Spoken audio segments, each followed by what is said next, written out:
جو منطق ہے وہ عجیب و غریب ہے. وہ یہ کہتے ہیں کہ پارلیمان کو حق نہیں ہے انہیں بتانے کا کہ نظام کیا ہوگا، حالانکہ آئین کے آرٹیکل 218 میں از خود یہ لکھا ہوا ہے کہ انتخابات قانون کے تحت ہوں گے. اور اسی طرح سے جو ٹی او آرز بنائے گئے تھے جوڈیشل کمیشن کے، جہاں پر جسٹس ناصر الملک صاحب نے جو ٹی او آرز کریٹ کیے تھے، ان میں جو بات کہی گئی تھی وہ یہ تھی کہ this was essentially, election commission کے جو فنکشن ہے وہ کیا ہے، essentially to organize the elections and conduct the elections. Organize کرنا ہے، conduct کرنا ہے impartially, honestly, fairly, justly and in accordance with law. law آپ نہیں بنائیں گے، law بنانے کا اختیار exclusively پارلیمان کے پاس ہے، اور کوئی بھی ملک اپنی پارلیمان کے وقار کو مجروح نہیں ہونے دیتا، کیونکہ اصل جو ایک عوام کی آواز ہے وہ پارلیمنٹ سے آپ کو آ رہی ہوتی ہے. یہ پارلیمنٹ کے اندر بیٹھے ہوئے لوگ فیصلہ کرتے ہیں کہ انہوں نے کس قسم کا نظام اپنانا ہے. لہٰذا الیکشن کمیشن کی یہ منطق کہ پارلیمنٹ انہیں یہ گائیڈ نہیں کر سکتی کہ انہوں نے الیکشن کیسے کرانا ہے. اور میں الیکشن کمیشن کا بھی آپ کو بتا دوں، سارا الیکشن کمیشن بھی نہیں ہے، چیف الیکشن کمشنر صاحب کو زیادہ شوق آیا ہوا ہے کہ وہ ایک اپوزیشن کے ماؤتھ پیس کے طور کے اوپر کام کرنا چاہتے ہیں. الیکشن کمیشن تو ایک ادارہ ہے، اس میں مختلف لوگ ہیں، مختلف اس میں حصے ہیں، اس کی اسٹیبلشمنٹ اپنی ہے، اس کی لوگ اپنے ہیں. لیکن الیکشن کمشنر جو ہیں، چونکہ ان کا تعلق ہوگا، ظاہر ہے کہ وہ ایک قریبی رابطے میں رہے ہیں نواز شریف صاحب وغیرہ سے، ان کی ذاتی ہمدردی بھی ہو سکتی ہے، اس کے اوپر بھی ہمیں کوئی پرابلم نہیں ہے. لیکن الیکشن کمشنر ہو یا کوئی بھی ادارہ ہو، اس کو پارلیمنٹ کو مان کے چلنا ہوگا. کسی بھی شخصیت کو یہ حق نہیں دیا جا سکتا کہ وہ پارلیمنٹ کو انڈرمائن کریں اور کہیں کہ جی ہم پارلیمنٹ کو نہیں مانتے، ہم اپنا نظام بنائیں گے. آج بھی جو ہوا سینٹ میں جو کارروائی ہوئی، اس میں میں سمجھتا ہوں کہ الیکشن کمیشن کا جو رویہ تھا وہ پارلیمنٹ کی جو پریویلیج ہے، پارلیمنٹ کا جو استحقاق ہے، اس کو ٹھکرانے کے مترادف تھا. اور بدقسمتی سے ہماری اپوزیشن چونکہ ذہنی بونوں پر مشتمل ہے، ایک ان کی جو صلاحیت ہے وہ بڑی اپنے کیسز کے آگے کی سوچنے کی نہیں ہے. انہیں صرف ان کی جو تمام تر ہمارے اپوزیشن کی لیڈرشپ ہے، اس کا صرف ایک ہی ہنر آتا ہے، اور وہ یہ ہے کہ مقدموں میں تاریخ کیسے لینی ہے. اس کے علاوہ تو ان کی کوئی اور صلاحیت نہیں ہے. سو بدقسمتی سے وہ یہ سوچنے اور سمجھنے سے بھی آ رہی ہیں کہ پارلیمنٹ اگر مضبوط ہوگی تو ملک کے عوام سے مضبوط ہوں گے اور ملک کی سیاست بہتر ہوگی. اور وہ یہ اختیارات جو ہیں، روز بات کرتے ہیں ووٹ کو عزت دو، لیکن جب بھی انہیں کوئی موقع ملتا ہے، جب ہم دیکھتے ہیں کہ وہ ڈیل کر سکیں تو وہ فوراً ڈیل کے اوپر آ جاتے ہیں. آپ دیکھیں کسی بھی جگہ کے اوپر ریفارم کی بات ہو، اصلاحات کی بات ہو، فوری طور کے اوپر اپوزیشن اس کو چھوڑ کے ڈیل کے پیچھے پڑ جاتی ہے. اور اب تو خیر مولانا فضل الرحمان صاحب نے ہی کچا چٹھا کھول دیا. ایک دوسرے کے جو کپڑے ہیں وہ چوک میں اتار رہے ہیں، ایک دوسرے کو خود ہی جو ہے وہ ننگا کر رہے ہیں. تو ہمیں اس کھیل میں پڑنے کی ضرورت نہیں ہے. ہم دیکھ رہے ہیں کہ جو فضل الرحمان بلاول صاحب کو کہہ رہے ہیں، بلاول صاحب ان کو کہہ رہے ہیں، اور دونوں مل کے نون لیگ کو کہہ رہے ہیں، اور پھر نون لیگ کے اندر جو لوگ ایک دوسرے کو کہہ رہے ہیں وہ اس کا موضوع آج نہیں ہے. لیکن میں آپ کو بتانا چاہتا ہوں کہ چھوٹے لوگ ہیں، چھوٹی سوچ ہے اور چھوٹے مقاصد ہیں، اس لیے ان لوگوں سے کوئی بھلائی کی توقع جو ہے وہ نہیں کی جا سکتی. میں یہ سمجھتا ہوں کہ اگر الیکشن کمیشن کو کسی ٹیکنالوجی کے اوپر اعتراض ہے یا کسی کے اوپر وہ سمجھتے ہیں کہ اس میں بہتری لائی جا سکتی ہے، تو وہ میڈیا کھیلنا بند کریں. اگر چیف الیکشن کمشنر صاحب نے اس طرح سے ایک سیاست کرنی ہے تو میں تو ان کو دعوت دوں گا کہ وہ الیکشن کمیشن کو چھوڑے اور خود الیکشن میں امیدوار آ جائیں اور دیکھیں، اپنی وقت آزمائیں کہ ان کا کون وہ وہاں پہ الیکشن کہاں سے لڑ سکتے ہیں، اور اس کے بعد پارلیمنٹ میں آ کے اپنا کردار ادا کریں. یہ ان کا ایک آئینی حق ہے. لیکن اس وقت جو یوں لگ رہا ہے کہ الیکشن کمشنر جو ہیں وہ ایک ماؤتھ پیس بن گئے ہیں اپوزیشن کا، جو ظاہر ہے کہ ملک کی سب سے بڑی جماعت ہونے کی حیثیت سے اس وقت پارلیمنٹ کے اندر سب سے بڑی عددی اکثریت رکھنے کے اعتبار سے، اور وزیر اعظم عمران خان اس ملک کے سب سے پاپولر لیڈر ہیں اور سب سے بڑا ہمارا ووٹ بینک ہے۔ اگر ہمیں چیف الیکشن کمشنر پہ اعتماد نہیں ہے تو مجھے بتائیں وہ الیکشن کیسے کرائیں گے؟ لہٰذا میری یہ ان سے گزارش ہے کہ اپنے رویے کے اوپر نظر ثانی کریں۔ آپ چھوٹی چھوٹی جماعتوں کے اعلیٰ کار نہ بنیں، آپ اپنے آپ کو ایک ادارے کے سربراہ کے طور کے اوپر آگے لے کے جائیں اور لوگوں کو ہدایات جاری نہ کریں کہ آئی ٹی ڈپارٹمنٹ جو ہے وہ یہ جو انہوں نے اعتراضات کیے، اب وہ کیا اعتراض تھے؟ اعتراض یہ ہے کہ دیکھیں مچھلی جو ہے وہ درخت پہ بھی تو چڑھ سکتی ہے نا کسی دن، تو وہ تو اس کی آپ نے دیکھا ہی نہیں ہے کہ اگر درخت پہ چڑھ گئی تو کیا ہوگا۔ تو اس طرح کے احمقانہ جو آبجیکشن جس طرح کہ انہوں نے ای وی ایم کے اوپر لگائے، اور پھر ایک سیاست کی آبجیکشنز تو اگر آپ لگاتے تو پریزیڈنٹ ہاؤس آ کے لگا دیتے۔ یہ ہمارے دونوں معزز منسٹر صاحبان جو ہیں یہ کمیٹی میں، آپ کمیٹی میں چلے جاتے وہاں پہ کرتے۔ آپ اوپن اس کو جو ہے وہ سیاست کے لیے اگر استعمال کریں گے تو پھر آگے سے رسپانس آئے گا، اور آج بھی اس کا جو ہے وہ رسپانس آیا۔ اب میں تھوڑا سا گزارش کروں گا ڈاکٹر بابر اعوان صاحب سے کہ جو ریفارمز ہم نے انٹروڈیوس کرائی ہیں ایک اس کا احاطہ کیجئے، اور پھر ہم جو آج جو کچھ ہوا اور آگے کیسے ہوگا وہ اعظم سواتی صاحب ایکسپلین کریں۔ Thank you. Bismillah ar-Rahman ar-Rahim. Thank you Fawad Chowdhury Sahab, Azam Sawati Sahab اور جینٹلمین۔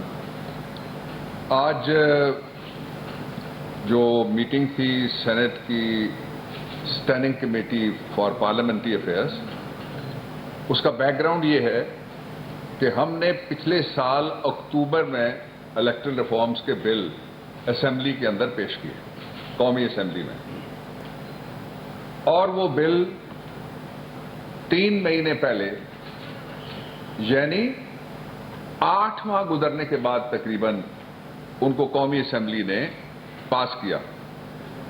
اس دوران اپوزیشن کی طرف سے ایک تجویز بھی آئی ریپیٹ کوئی سامنے نہیں آئی کہ ریفارم کس طرح سے ہونی چاہیے۔ نہ الیکٹرل ریفارمز کے اوپر آئی، نہ ای وی ایم کے اوپر آئی، نہ آئی ووٹنگ کے اوپر آئی۔ اس کے بعد جب ہم سینٹ میں لے کے گئے تو سینٹ کے رولز کے مطابق کمیٹی کے پاس 2 مہینے تھے کہ وہ ان ریفارمز کے اوپر اپنا فیصلہ دیتی، لیکن اپوزیشن کمیٹی کھیلتی رہی۔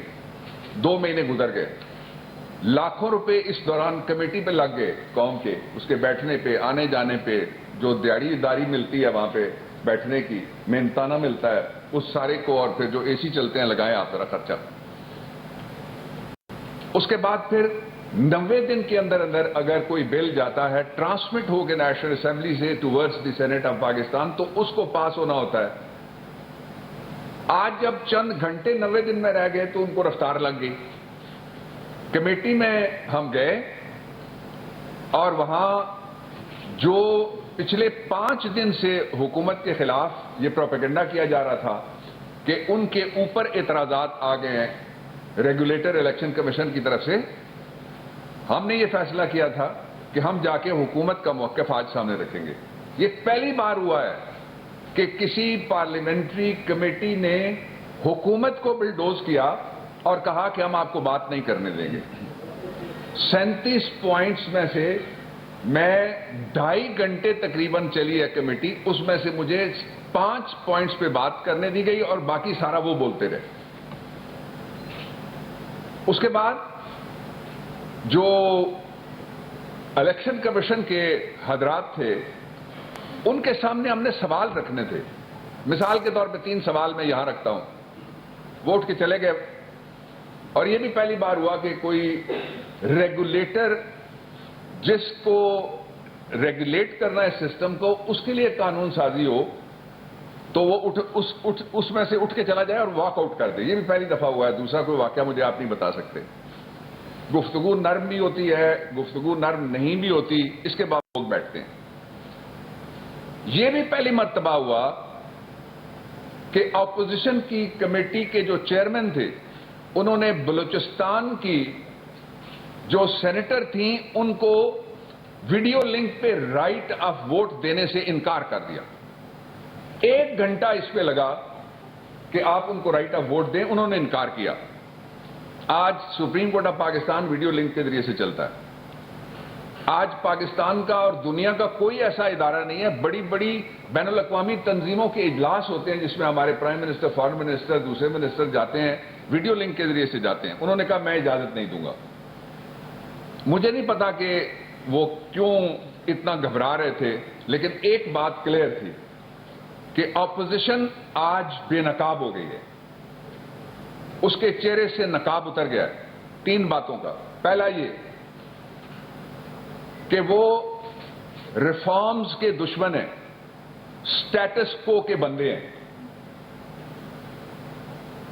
دوسرا یہ کہ وہ بیرون ملک مقیم پاکستانیوں کی پاکستان میں شراکت اقتدار کے دشمن ہیں. آج انہوں نے ثابت کیا ہے دونوں پارٹیوں نے مل کے، حالانکہ یہ وہی دونوں پارٹیاں ہیں بڑی جنہوں نے ایک دوسرے کو کہا کہ آپ نے دھاندلی کی ہے، اپوزیشن لیڈر ہمیں ہونا چاہیے. آج تو جو ہمارے دوست نون کے کر رہے تھے پریس کانفرنس، ان کے لیے تو مبارکباد کا دن ہے، اس لیے کہ انہوں نے آج قبول کر لیا یوسف رضا گیلانی کو، اور وہ الیکشن بھی ان کے لیے فیئر اور ٹرانسپیرنٹ ہو گیا جو ہوا تھا اپوزیشن لیڈر کا بھی اور اس سے پیچھے جو الیکشن ہوا تھا. صرف کس کے لیے؟ صرف اس بات کا خوف تھا کہ اگر 1 کروڑ بیرون ملک مقیم پاکستانیوں کو ووٹ کا حق دیا جاتا ہے تو وہ سمجھ، فہم، عقل، تجربے، علم، ہنر کے مطابق اس کو استعمال کریں گے. اور چونکہ یہ چاروں چیزیں وہاں موجود نہیں ہیں، ان کو خطرہ ہے کہ عمران خان کو ووٹ مل جائے گا. اب آ جائیے ایک دوسرا پہلو ہے اس کا. میں پرائم منسٹر کی طرف سے، کابینہ کی طرف سے، اپنی طرف سے بیرون ملک مقیم پاکستانیوں کو یقین دلانا چاہتا ہوں کہ آپ کا سفر کھوٹا آج نہیں ہوا. اپوزیشن بے نقاب ہوئی ہے. ہم آپ کے بل کو اور دونوں بلز کو پارلیمنٹ کے جوائنٹ سیشن میں ہم نے فیصلہ کر لیا کہ لے کے جا رہے ہیں. آج بھی کمیٹی میں ہماری اکثریت تھی، 6 ووٹ ایک طرف تھے، 7 ووٹ ہمارے تھے. اور کیوں وہ ریفیوز کیا کمیٹی کے چیئرمین صاحب نے؟ وہ چاہ رہے تھے کہ جب 6 ووٹ برابر ہو جائیں گے، خاتون کو انہوں نے ووٹر کو نکال دیا درمیان میں سے، تو پھر وہ اپنا ووٹ ڈال سکتے ہیں. اور جب ووٹ برابر ہوں تو پارلیمنٹ کے رولز اجازت دیتے ہیں کہ کمیٹی کا چیئرمین ووٹ ڈالے. اس کے بغیر وہ کمیٹی کے چیئرمین کو اجازت نہیں ہے ووٹ ڈالنے کی. اس کا دوسرا پہلو. اس کا تیسرا پہلو یہ ہے کہ ہم 13 تاریخ کو سوموار کے دن صبح 11 بجے پارلیمنٹ کا مشترکہ سیشن بلا رہے ہیں، جس میں الحمدللہ 4تھے پارلیمانی سال کا آغاز کرے گی عمران حکومت، پی ٹی آئی کی گورنمنٹ اور کولیشن گورنمنٹ. اور اس کے 1 دن کے بعد بدھ والے دن ہم قومی اسمبلی کا اجلاس بلائیں گے، اور وہاں سے اس بل کو، جس کو آج انہوں نے ہماری اکثریت کے باوجود بلڈوز کیا، اس کو ہم انشاءاللہ ریفر کریں گے. 2 باتیں اور میں کہنا چاہتا ہوں قوم کے لیے. پہلی بات یہ ہے کہ کیا یہ محض اتفاق ہے کہ ایک طرف وہ لوگ ہیں جنہوں نے پاکستان میں ریفارم کرنے کا بیڑا اٹھایا ہے، اور دوسری طرف وہ سارے سٹیٹس کو کے بندے جو اس ریفارم کو روکنا چاہتے ہیں. اور دوسری بات یہ ہے کہ 2 آرڈرز نہیں، 3 آرڈرز ہیں سپریم کورٹ کے. 2014 کا آرڈر ہے، 2015 کا جو کمیشن تھا اس کا آرڈر ہے، 2018 کا فل بینچ کا آرڈر ہے. حکومت سپریم کورٹ کے احکامات کے مطابق اس قانون سازی کو جلد از جلد مکمل کرے گی، اور اس کا راستہ کسی طریقے سے بھی نہیں روکا جا سکتا. اور میں آخر میں یہ کہنا چاہتا ہوں کہ حکومت نے پہلی دفعہ نیب کے قانون کو ہاتھ لگایا تھا، آرڈیننس بنایا تھا، آرڈیننس مر گیا. انہوں نے کہا این آر او ہمیں چاہیے، ہمیں قانون سازی نہیں چاہیے. ہم کہتے ہیں لا ریفارم کے لیے آؤ، این آر او پہلے دے پھر ہم آئیں گے. این آر او نہیں ملے گا. عاظم سوادی صاحب. بسم اللہ الرحمن الرحیم. ایاک نعبد و ایاک نستعین. دیکھیں، آج اللہ تعالیٰ کا شکر ہے کہ آج ایک لیڈر عمران کی صورت کے اندر 2023 کا الیکشن نہیں سوچ رہا. وہ اس ملک میں ایک ایسا جمہوری نظام کے لیے اور اس کے لیے ایک ایسا نظام اس کو تقویت دینے کے لیے انتخابی اصلاحات چاہتا ہے عملی طور پر. کہ جس کے ذریعے ہمیشہ سے غیر متنازع الیکشن پاکستان کے اندر پاکستان کی جمہوریت کا اساس ہو، شفاف الیکشن اس کی روح ہو. اور اس کے لیے جو ٹاسک جب میں پارلیمانی امور کا وزیر تھا، ہمارے 6 ممبران کو، کابینہ کے ممبران کو باقاعدہ طور پر یہ ٹاسک سونپا گیا. اور ڈاکٹر بابر ایوان صاحب نے جس بات کا ذکر کیا کہ اکتوبر کے اندر لاسٹ ایئر ہم نے 49 امینڈمنٹ باقاعدہ طور پہ پیش کی. اور اسٹیک ہولڈر کون تھے؟ سب سے بڑا اسٹیک ہولڈر جو تھا وہ الیکشن کمیشن تھا. اس کی رضامندی کے مطابق ہم نے باقاعدہ طور پر پارلیمنٹ کے اندر وہ امینڈمنٹ ہم نے پیش کی. اور اس کے بعد میں داد دیتا ہوں پریزیڈنٹ آف پاکستان کو کہ پچھلے پونے 2 سال سے برابر ہر جمعرات کو یا ہر دوسری جمعرات کو ایوان صدر کے اندر میٹنگ کنڈکٹ کرتے ہیں، جس میں بیرون ملک کے ٹیکنالوجی کے ماہر، جس میں اس ملک کے ٹیکنالوجی کے ماہر اور باقاعدہ الیکشن کمیشن وہاں شامل ہوتا. جو پروٹوکول آپ کو ای وی ایم کی مشین سائنس اینڈ ٹیکنالوجی نے آپ کو بتائی، وہ ان کی اسپیسیفکیشن الیکشن کمیشن کی دی ہوئی اسپیسیفکیشن کے مطابق ہے، لیکن مشین وہ نہیں. مشین جو جس ٹیکنالوجی کو استعمال کرنا چاہتے ہیں، جس مشین کو استعمال کرنا چاہتے ہیں، جہاں سے بنانا چاہتے ہیں، یہ ثوابدید مکمل طور پر الیکشن کمیشن کا ہے، ہمارا نہیں، حکومت کا نہیں. لیکن 2014 کے اندر آپ کو ادارت عظمیٰ کہتی ہے کہ دیکھیں آپ کے الیکشن پہ لوگ انگلیاں اٹھا رہے ہیں. یہ رپورٹ جو ہے جس کا ذکر فواد چودھری صاحب نے بھی کیا اور ڈاکٹر صاحب نے بھی کیا، یہ وہ رپورٹ ہے جسٹس ناصر ملک نے جو کمیشن کے ہیڈ سے 2015 کے اندر، اس کی اگر تفصیل دیکھیں تو میں سمجھتا ہوں کہ اسی وقت الیکشن کمیشن کا منہ بند ہونا چاہیے. آج 6 سال گزر چکے ہیں، 6 سال اس کے بعد اب جس لیڈر نے یہ کوشش کر رہا ہے اپنی ٹیم کے ساتھ ایک منصفانہ اور شفاف الیکشن کی طرح ہمیں جانے کے لیے ٹیکنالوجی کی ضرورت ہے. تھوڑی دیر پہلے میں نے یہ کہا تھا کہ ریلوے میں کرپشن کو ختم کرنے کے لیے، ان ایفیشنسی کو ختم کرنے کے لیے، مس مینجمنٹ کو ختم کرنے کے لیے، اس کے ہر ٹیئر کے اوپر جو ہے میں ٹیکنالوجی جو ہے انشاءاللہ تعالی لے کے آ رہا ہوں. کافی کام ہو چکا ہے. اس لیے کہ یہ ساری چیزیں کبھی بھی نہیں ہوں گی اگر آپ ٹیکنالوجی کا استعمال جو ہے نہیں کریں گے. جہاں ٹیکنالوجی کے ماہر اسی اسٹینڈنگ